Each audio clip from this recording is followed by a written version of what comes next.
Y hablábamos de, hoy al inicio del programa, de un tema que hace rato que venimos hablando también nosotros del Norte Grande, ¿no? Y qué mejor que Noel Eugenio Brear, senador de la provincia, que está trabajando fuerte, que hace rato que viene trabajando en este tema y que ha participado casualmente en una reunión fuera de la geografía provincial sobre este tema. Bueno, hay un parlamento del Norte Grande, etcétera, etcétera, pero dejamos de que este tema y otros no hable Noel Eugenio Brear, a quien lo saludamos con mucho agrado. Senador Facundo y Gustavo Ojeda los saluda. ¿Cómo está usted? Bien, ¿cómo le va? Me alegro saludarlo. La verdad es que el Parlamento funciona, diríamos, en tres planos. Como usted dice bien, el Norte Grande, ¿no? El Norte Grande, uno es el Parlamento, que son 110 legisladores aproximadamente de las 10 provincias. Después tenemos la reunión que hacen los vicegobernadores del Parlamento y la reunión de gobernadores. La última reunión que se hizo ahora en Misiones, hace unos días, fue la de gobernadores, una reunión muy importante porque se establecieron temas estratégicos de política, al tema energético, al tema hidrovía, que es fundamental para Corrientes y Misiones. Fíjense ustedes que funciona la hidrovía normalmente, la autopista, diríamos, funciona desde Confluencia, que es Paso Patria, hasta la salida del mar, y dejan camino de tierra, para hablar metafóricamente, desde Paso Patria y Ituzaingó, lo que hace que ese puerto fabuloso que se está terminando en la tercera etapa ya final, eh, que permite salir toda la forestación industrializada y trabajada en la zona de Misiones, Paraguay, Encarnación y obviamente el norte de Corrientes, se está peleando para que esa autopista, que significa balizamiento, señalamiento y dragado, porque las barcazas hoy trabajan casi a 10 centímetros del fondo, es decir, es muy desparejo cuando en las otras zonas realmente es mucho más profundo y el calado puede trabajar mejor. Si usted me pregunta, por ejemplo, cuáles fueron los éxitos estratégicos del Norte Grande, por ejemplo, le doy un ejemplo. El día antes votamos en el Parlamento del Norte Grande el tema que la ley de humedales excesiva y abierta que se estaba por votar en el Parlamento argentino iba a enyesar la faz productiva de 10 provincias argentinas, obviamente también en el sur, pero en Corrientes lo enyesaban en 60% productivamente, porque nosotros tenemos semipermanente agua en un 50-60% de la provincia. Votamos en el Parlamento, los gobernadores, 9 estaban en Estados Unidos, un gobernador, Gustavo Valdés, estaba en Corrientes, pero con la tecnología logramos que haya un documento al día siguiente y todos partimos con una delegación a discutir al Parlamento argentino en una comisión muy importante que se hace dictaminado a favor. Nosotros logramos, junto con un trabajo que hizo el INTA, muy importante, y la resolución del Parlamento, a mí me tocó ser vocero, paramos el proyecto de los humedales que iba a congelar productivamente a la provincia de Corrientes. Y doy un dato, ¿no? Como importante estratégicamente, se votó a favor en el Parlamento argentino revisar los límites de la isla Pipé, que convirtieron sobrevinientemente en isla seca, y tenemos aguas paraguayas en la jurisdicción que nos rodea, que tenemos que revisar. Se analizó el tema de la zona caliente, energía, se logró subsidios importantes para la zona del norte en su momento y ahora el gobierno está planteando ese tema, sobre temas productivos estratégicos también, sobre infraestructura que se trabajó, aunque la Argentina hace 30 meses tiene ausencia de política de infraestructura y obra pública, ¿no? Y entonces estamos en un problema muy, muy serio. Fíjense ustedes que las pocas obras públicas que se hacen en Argentina hoy se tienen que hacer con recursos de amparo en el juzgado federal, como la ruta de Santa Fe, o se tienen que hacer con forzadas políticas muy importantes, pero así todo, el rostro más abandónico que tiene la Argentina es la entrada a Corrientes, con esos ingresos que realmente son las rutas de la muerte, no tienen semáforo, no está parado ahí, está por terminar el gobierno de Milei, ya anda pidiendo reelección, creo que anda pidiendo, ¿no? Así es, senador. Y todavía no podemos reelegir la ruta, ¿no? Es una cosa. Y encima se llevaron la plata de los fondos fiduciarios de la obra pública, se llevaron para dibujar y maquillar el Fondo Monetario, que hay superávit, mínimo, ¿no? Entonces, estamos con problemas sobre endeudamiento de los argentinos 5 veces más.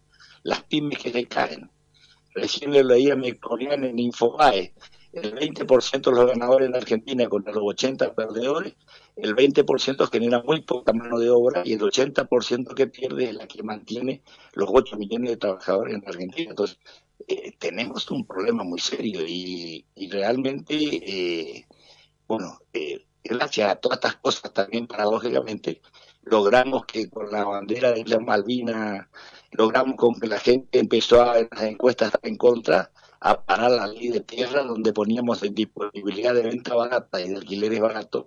Argentina en su conjunto primero, después se asustaron y llevaron al 25% y después también perdieron con ese 25%. Entonces, realmente vienen de derrotas importantes en términos simbólicos y reales, ¿no? Así es, El senador. Parlamento del Norte Grande es muy importante y hay que cuidarlo. 24 Asamblea de Gobernadores del Norte Grande Argentino. Se celebró en el Parque de Conocimiento de Posadas, Misiones, y hasta allí fue el gobernador Juan Pablo Valdés, y con un pedido concreto también, zonas cálidas. Eso es lo que hablábamos recién. Vuelve en la cuestión de energía también, el gas para alimentar los motores de una producción clave que es el arroz. Facundo. Y una cuestión Misiones también no tiene, Corrientes tiene, diríamos, los caños centrales en la zona de Mercedes, Montecaseros y Paso Los Libres, pero si usted mira la red domiciliaria prácticamente no hay. En Paso Los Libres hay simbólicamente en una escuela, y pasa de largo hacia de Uruguayana, diríamos. Eso se hizo en la época de la Ruda, si no me equivoco, el 17 de agosto, un día de San Martín, que ahora se cumple. Se llevó los caños, diríamos, hasta la capital de Río Grande do Sul, ¿no? ¿Qué opina usted también de la presencia del jefe de gabinete, Santilli, en la Asamblea? Mire, nosotros siempre teníamos como norma, usted me está hablando de la reunión de gobernadores que tuvo ahora. Exacto. Bueno, él está haciendo un trabajo doble, la verdad es esa, está haciendo un trabajo, trata de cumplir y no puede. Yo creo que el que mejor definió eso fue Pañi, hace 4 programas, cuando dijo el Colorado Santilli tiene una estrategia toda su vida de prometer, prometer hasta meter y después de haber metido nada de lo prometido. Discúlpeme el dicho, pero fue objetivamente así. Y él parece que cierra cosas y después no cumple. Y eso, gracias a Dios, nos hace tener a distancia, es decir, los mismos gobernadores tienen una preocupación en el término de lo que es la relación institucional nación-provincia, es que tienen buenas intenciones algunos funcionarios, pero después algo llega que no se cumple, ¿sí? Siempre a medias, siempre en pedazos, siempre con la tuya, es decir, es una cosa increíble, ¿no? Y eso le quita legitimidad política, están asustados están de que no hay autocrítica y lo mismo, fíjese yo veía, por ejemplo, Macri, la expresión, ¿no? De sin fundamento, miren que lo han maltratado a ese muchacho, pagó todas sus culpas y él trabajó de hijo de rico en su momento, hoy tiene el maltrato que tuvo estos 30 meses y después tiene el síndrome de Estocolmo, el que le tortura, él va y se reúne igual y conversan como si nada políticamente para adelante, se sonríen, después no saben a dónde van y desorientan a todo el equipo del PRO de mucha gente que no está de acuerdo con este modelo, ¿no? Usted decía el año pasado, la familia argentina, ¿no? Senador, usted decía el año pasado, hay que tener en cuenta estas proyecciones de inflación que propone el gobierno de la nación porque, analicémoslas bien debido a que después impacta en qué podemos hacer nosotros en las provincias en materia de obra pública. Tenemos unas expectativas que después por ahí no son tan ciertas dentro del territorio. Llega agosto, se esperaba que hubiera inflación de 0 dígitos. Bueno, se está por retirar seguramente agosto sin esa meta cumplida. ¿Cómo los va parando acá dentro de la provincia de Corrientes sobre esta cuestión, teniendo en cuenta que inclusive el presidente ya también tendría fecha del 15 de septiembre para el próximo presupuesto nacional? En cuanto a lo institucional, primero, si se quiere una reflexión, también el senador nacional Vichy decía el radicalismo debe recuperar su rol histórico. Bueno, ¿a qué se refiere puntualmente en ese sentido? Y teniendo en cuenta también el escenario que viene hacia 2027 en término económico, político. Yo diría fundamentalmente nosotros tenemos un gobierno nuevo, paradójicamente, esto en la provincia, ¿no? Tenemos un gobierno que asumió en diciembre, con todos los vientos en contra a nivel nacional y que ha sabido, es decir, como un buen conductor de navegación, lo que hizo es con corriente en contra colocar bien las naves, las velas. Cuando uno coloca bien la vela puede avanzar aún en contra de la corriente. Y me parece que el gobierno de Juan Pablo Valdés, lo dije el otro día como metáfora, tiene una camioneta muy fuerte 4x4 que sabemos que no hay que salir de la huella, que está mojado el terreno, y sobre todo no ir a la banquina porque la banquina te hundía a un parado. Entonces ese esquema de metáfora, esa adversidad lo manejó, diríamos, con mucha inteligencia y optimización, y garantizamos primero automáticamente el sistema servicios públicos imprescindibles. Después el tema salarial, que es muy importante en Corrientes. Nosotros tenemos 80.000 empleados formales en la provincia de Corrientes privados, otros sistemas informales, y después tenemos aproximadamente 70 y pico de mil empleados públicos. Entonces tenemos que cuidar muy bien el sistema porque somos una parte importante que aporta al PBI correntino, tiene una incidencia muy importante y esto está garantizado a futuro. Y segundo, tenemos que decir también que gracias a la gestión anterior de Gustavo Valdés, incluido también los anteriores gobernadores, logramos hacer un equilibrio fiscal. Porque esta historia es muy importante decir, cuando el gobierno nuestro agarra por primera vez, y aún cuando ya agarra Mestre, la provincia estaba endeudada de cada 100 pesos de coparticipación, 85% le retenía la nación por deuda. Hoy, yo le cuento, soy presidente de la Comisión de Presupuesto, ahora estamos por empezar a trabajar sobre presupuesto con el ministro de Economía y el gobernador, solo se afecta el 1,5% de 85% afectado de deuda. El manejo de la gestión correntina hizo que el 1,5% del presupuesto esté afectado a capital e intereses del año. Esto nos da un margen de maniobra para aguantar esta baja de paga de IVA que hay, que se achica la coparticipación, que hay que hacer maniobras espectaculares, pero las estamos haciendo y estamos nivelando y equilibrando el sistema gracias a este trabajo de desendeudamiento espectacular que se hicieron y al manejo que tenemos para adelante. Y tenemos un nivel de deuda muy bajita en términos de dólares en todo el país. Yo siempre suelo dar el número.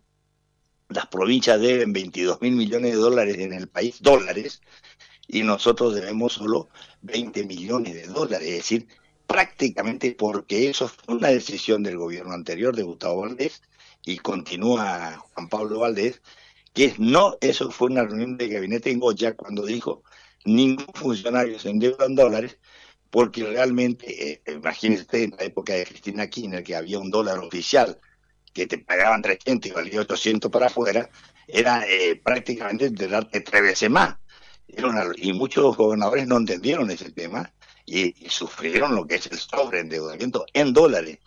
Y si usted tiene en cuenta la potencialidad de peligro que hay de riesgo cambiario, endeudarse en dólares hoy, después de un dólar de 1.500 que viene sirviendo para estabilizar la economía, retrasado, realmente es un problema. Entonces hay que manejarse muy seriamente, tendrá que ser para hacer un proyecto muy puntual, muy que se pague sí mismo, como dice el padre bueno y padre rico y padre pobre.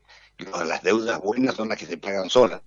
Las deudas malas son las que se pagan con salario, con venta de propiedades, que es lo que le está pasando a la mayoría de los argentinos que se están deudando en el supermercado, ¿no? En los bancos, a raíz del supermercado. Bueno, a eso iba también trayendo el tema de inflación, ¿no? Primero... Eso bueno, le pone en peligro la reelección a Milei, ¿no? Porque Menem, a pesar de que andaba mal, tomó de rehén a la gente. ¿Se acuerda usted el 1-1? Lo volvió rehén por sus deudas. Entonces no querían que cambie el dólar, que era el que hacía la estabilización falsa y rompía todos los precios relativos y sobreendeudaba a la gente, pero lo volvía esclavo. Y ahora, con la resolución esta de que las empresas que no producen dólares pueden endeudarse en dólares en Argentina, es un futuro problema que está denunciado aún por los economistas pro mercado, ¿no? La CUNSA, Distin Sander, Merconiana, que a usted se le ocurra, todos anuncian porque se acuerdan qué pasó en la convertibilidad, qué pasó cuando había la garantía en oro. Hoy escribí un artículo en los diarios en general, y ustedes van a ver que lo que se denuncia es que ellos lo que dicen es tenemos reservas, decían en la convertibilidad, tenemos reservas de 20.000 millones y 20.000 millones de pesos funcionan por afuera. Si hay una fuga, una disparada, una corrida, no hay problema porque el banco responde.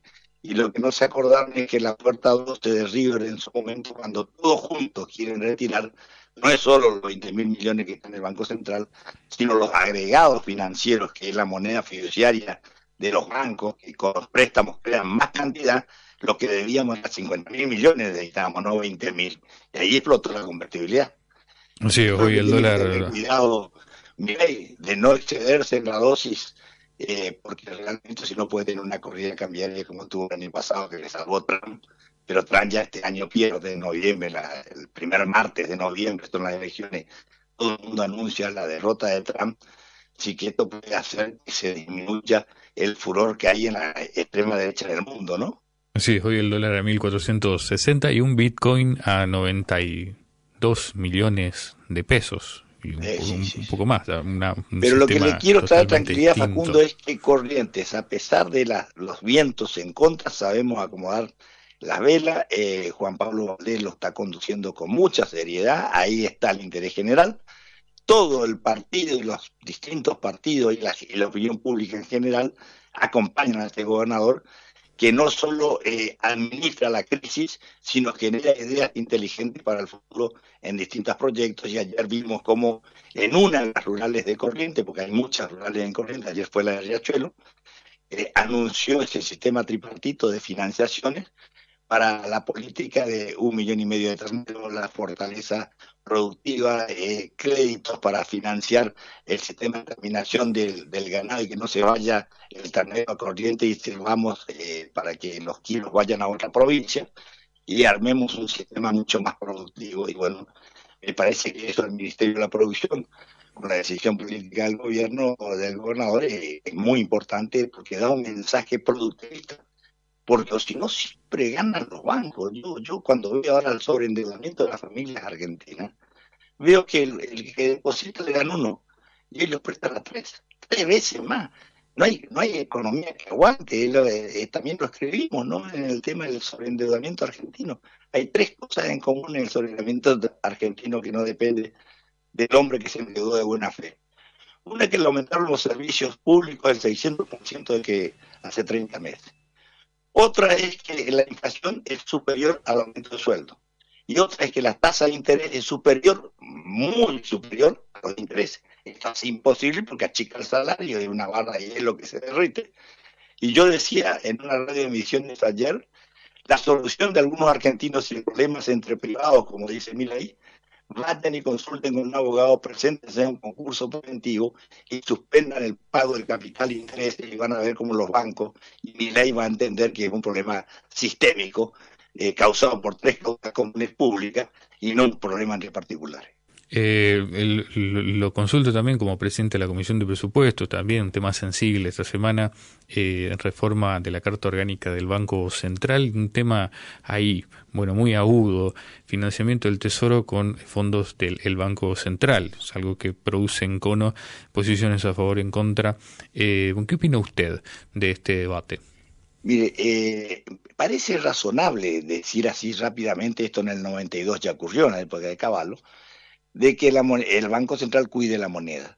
Ahora, lo que parece irrazonable y no puede explicar en su proyecto, y mírelo, la modificación del artículo 61 de la Ley de Administración Financiera de la Nación, la 24.1346, donde realmente le quitan al Banco Central la facultad que tenía de opinar cada vez que se pide un crédito público sobre deuda externa, porque impacta en la balanza comercial y en la balanza de pagos. Y esto hace que hoy entre en dólares, pero en el futuro se necesite para pagar. Y eso también tiene que cuidar el Banco Central, porque si no impacta en la moneda y en las corridas cambiarias. Y entonces parece que se pone duro para emitir, pero facilita todo el endeudamiento en dólares para afuera y que no controle el Banco Central dictaminando si eso va a impactar y se va a poder pagar. Entonces eso es contradictorio porque complica el sistema y tiene doble vara.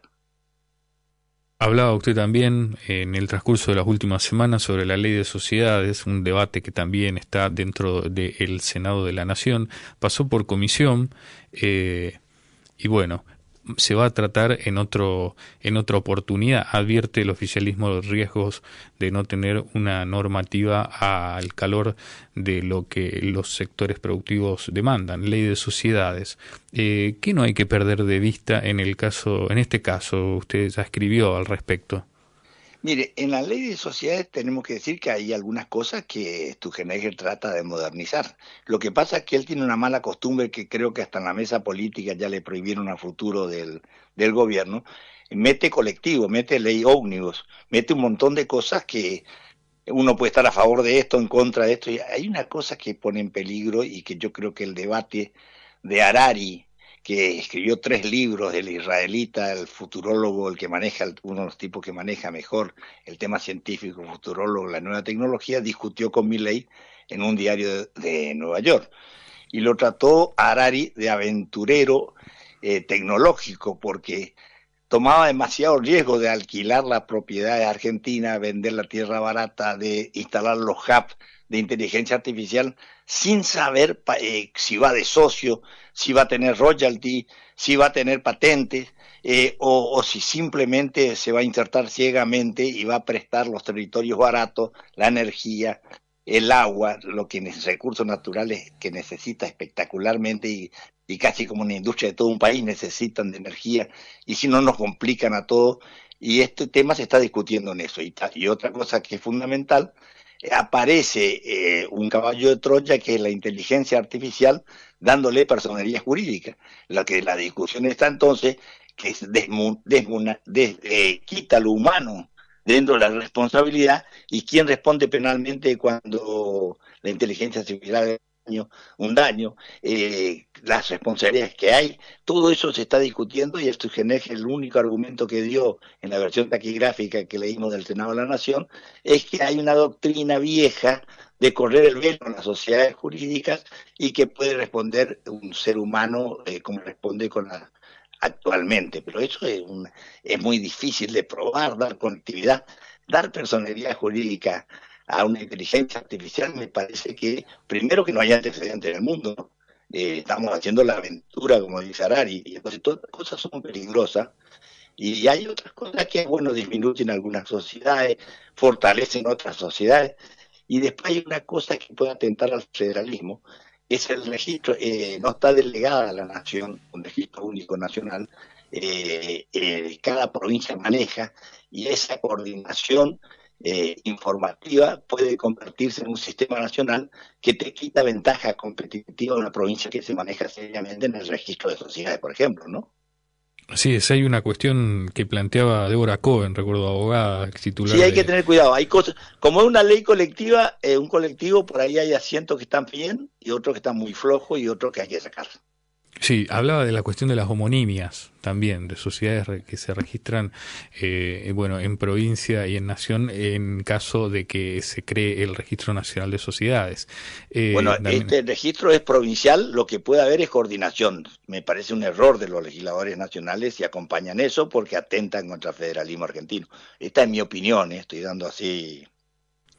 Yo este tema lo estudié, 40 páginas habló Sturzenegger en el Senado de la Nación. Bueno, siempre uno viene averiguando y después tiene gente con quien consultar, ¿no? Sí, Ricardo Nielsen, también abogado, hablaba también en el marco de la comisión que cambiaría seguro la ley, pero que también hay una cuestión de que los titulares de sociedades responderían cada vez menos a cuestiones de actividad dentro de sus propios ámbitos privados. Sí, no, realmente hay que tener cuidado. Pero me parece que quedaron muy asustados el oficialismo después de la ley de tierra, de decir, ¿por qué se comieron ese garrón? Y lo que no se dan cuenta es que hay un clima nacional muy importante después del tema, parece mentira, ¿no? Pero esa bandera, ese instante, esa simbología, más el sufrimiento que viene teniendo la gente en el bolsillo, más un ajuste brutal al 80% de la economía argentina. Y realmente hay un desacople popular en ese tema. Fíjese lo mal que está este gobierno, que la alternativa todavía en Argentina no hizo su autocrítica, y lo digo con honestidad intelectual, así como cuando Juntos para el Cambio creía que ganaba, que ya era la Bullrich o la Reta, que no había que hacer la autocrítica de lo que pasó con Macri, y aparece disruptivamente Milei. Milei no está entendiendo el momento que estamos viviendo, lo que está sufriendo la Argentina, porque es una Argentina que está preparada para pagar su deuda externa a cualquier precio, y una Argentina que está preparada para regalarse ciegamente. Se insertó en relaciones internacionales ciegamente con Estados Unidos y con Israel, gratuita, sin entender por qué, porque toda su vida tuvimos otra política, y desde lo nacional cada uno trata de manejarse en las grietas y multilateralmente, pero no ciegamente que otros países hagan la política exterior, porque cuando uno se inserta ciegamente no tiene política exterior. Senador, y eso está atendiendo en la Argentina, ¿no? Último minuto. Y la Avenida del Papa, que va a venir ahora el 6 de noviembre, es una avenida importante porque es una avenida pastoral. Cada uno va a tratar de capitalizar política partidariamente, pero lo que yo le digo es que el gobierno tiene un problema muy serio, porque él está en contra de la doctrina social de la Iglesia. Y el Papa, aunque hable de la doctrina social de la Iglesia, va a marcar una diferencia fundamental, porque para el Papa el bien común es clave. Para el Papa la justicia social no es su robo. Para el Papa la justicia social es esencial. Cristo y el cristianismo no se entiende sin justicia social. Entonces, eso de por sí en la dinámica del discurso va a haber una diferenciación que no va a poder capitalizar para lo que es su obsesión, que es la reelección del año que viene. Así es, bueno, me quedé con las ganas de preguntarle, le pregunto en próxima oportunidad ya, pero le anticipo de la tradición política correntina en la acción legislativa. Usted estuvo presente en 2007 y decía la doctrina social de la Iglesia, el padre Niela, la convencional constituyente, el análisis del uso de la tierra y a qué sirve la tierra y la política. Bueno, usted estuvo en las calles del Congreso en esta oportunidad también, con un tema muy agudo, ley de tierra, ley de propiedad. Me gustaría en otra oportunidad ya reflexionar al respecto, pero bueno qué bien gracias. Preparados salieron de 2007 con la convencional constituyente y con la última constitución de Corrientes, que el próximo año ya cumple, 20 años.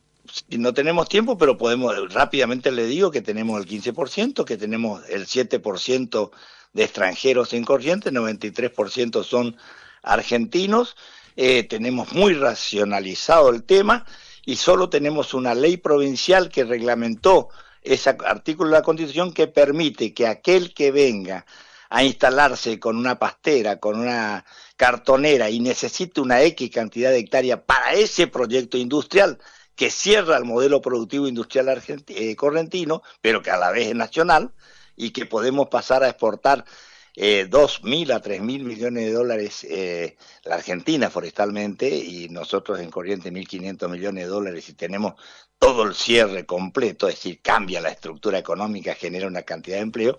Es posible que se le dé la autorización de comprar, por ejemplo, 80.000 hectáreas a una persona, doy un ejemplo, para tener la garantía, porque nadie pone una planta forestal industrial sin tener depender solamente de terceros que le alimenten el sistema de insumo, sino quieren tener su propia garantía mínima forestal, y eso me parece que es razonable.